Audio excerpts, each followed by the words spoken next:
KSD साहित्य music present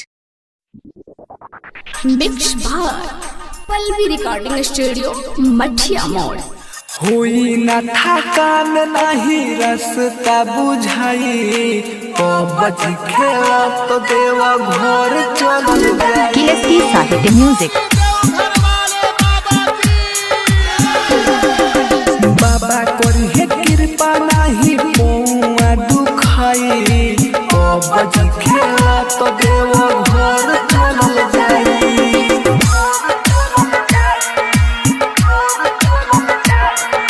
हुई न थकान नहीं रास्ता बुझाई बज खेला तो देवा घर चल जाई।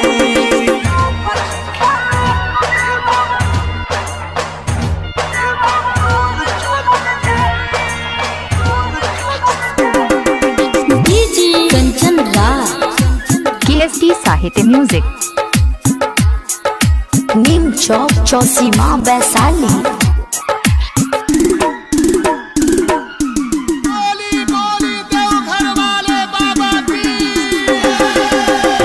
दूर करी है दुखावा बाबा सोहते चल रे खेलत कूदत चलल जाई देव घर रे।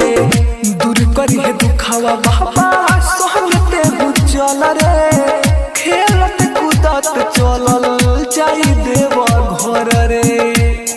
जनी बहरा हो आया के बढ़ा हो जनी बहरा हो आगे बढ़ा हो।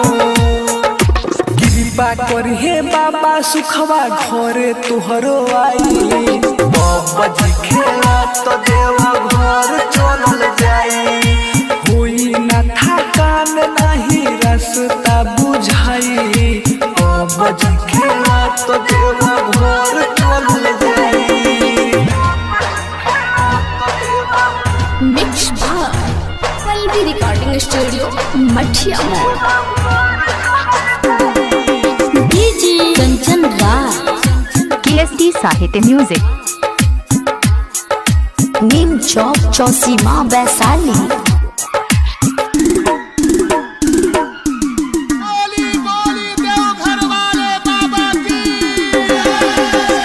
जे भी जाला बाबा लोहके खुश होके आवेला हमर जित अकेला भजन नहीं के गावेला। जे भी जाला बाबा लोहके खुश होके आवेला हमर जित अकेला भजन नहीं के गावेला।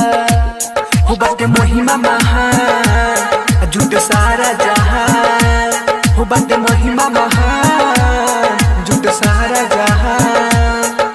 छोटू परमोध सोने राहुल अंकित जाई बज खेला तो देवा घर चल जाई। हुई न थकान नहीं रास्ता बुझाई बज खेला तो देवा घर चल जाई।